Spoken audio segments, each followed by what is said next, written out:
ఇప్పుడు ఒక వ్యక్తి పచ్చళ్ళు పెడుతున్నాడు. ఆయన ఒక చిన్న కుటీర పరిశ్రమ ఏర్పాటు చేసుకొని నలుగురు ఫీమేల్‌కి ఎంప్లాయ్‌మెంట్ ఇచ్చాడు. వాళ్ళకి రోజువారీ కూలీ ఇస్తున్నాడు, మిర్చి దంచిస్తున్నాడు, మసాలాలు చేస్తున్నాడు, పచ్చళ్ళు పెడుతున్నాడు, రీల్ చేసాడు, అమ్మేసాడు. హ్మ్. గూగుల్ పే ఇచ్చేస్తున్నాడు. హ్మ్. ఇప్పుడు పచ్చళ్ళు అమ్మేస్తున్నాడు, డబ్బులొచ్చేస్తున్నాయి. హ్మ్. ఇప్పుడు సరుకులకి ఒక 10,00,000 ఖర్చు పెట్టాడు. 20,00,000 అయింది మంత్. హ్మ్. మొత్తం సేవింగ్స్ అకౌంట్‌కి వచ్చేసింది. హ్మ్. ఇప్పుడు అప్పుడు ఎవరు నోటీసులు ఇవ్వరు. హ్మ్. ఎవరు పట్టించుకోరు. ఈయన బిజీ ఏది పచ్చడి బాగా పెట్టడం, అమ్మటం, ప్రమోట్ చేసుకోవటం. మొత్తం savings account. Current account open చేయాలని ఎక్కడుంది క్లారిటీ? ఇప్పుడు నాకు కస్టమర్ పే చేస్తున్నాడు. గూగుల్ పే చేసాడు. హ్మ్. డన్ అయిపోయింది. ఇప్పుడు 1 ఇయర్ అయిపోయాక చూస్తే ఇప్పటి వరకు నా సేవింగ్స్ అకౌంట్ లో నేను 1.4 crore కలెక్ట్ చేశాను. నిజానికి ఆ 1.4 crore లో 70 lakhs 80 lakhs ఖర్చు పోయింది. మిగిలిన 40 లక్షలే. ఇప్పుడు అలా జరిగినప్పుడు మీరు చెప్పిన ఎగ్జాంపుల్ ప్రకారం 1.4 crore ఏదైతే నా అకౌంట్ ఉందో మొత్తం నా ఇన్కమ్ ట్యాక్స్ కట్టాలంటారా? కట్టమని డిపార్ట్మెంట్ అడిగిద్ది. అమ్మా!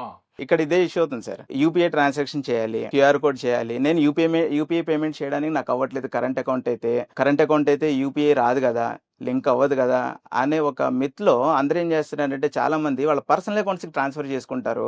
బ్యాంకర్స్ కరెంట్ అకౌంట్కి కూడా డెబిట్ కార్డ్ ఇస్తారు. బ్యాంకర్ని అడగండి, నా కరెంట్ అకౌంట్కి డెబిట్ కార్డ్ ఇవ్వండి అని చెప్పేసి అడగండి.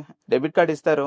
మీ నెంబర్తో ఆ డెబిట్ కార్డ్ నెంబర్ని లింక్ చేసుకొని యూపీఐ లింక్ చేసుకోండి. స్కానర్ వస్తుంది కదా, ఆ స్కానర్ని కస్టమర్స్కి ఇవ్వండి. కరెంట్ అకౌంట్కి డబ్బులు తెప్పించుకోండి. అదే యూపీఐ నుంచి మీ వెండర్స్కి అందరికి అమౌంట్స్ పే చేసేసుకోండి. Simple thing.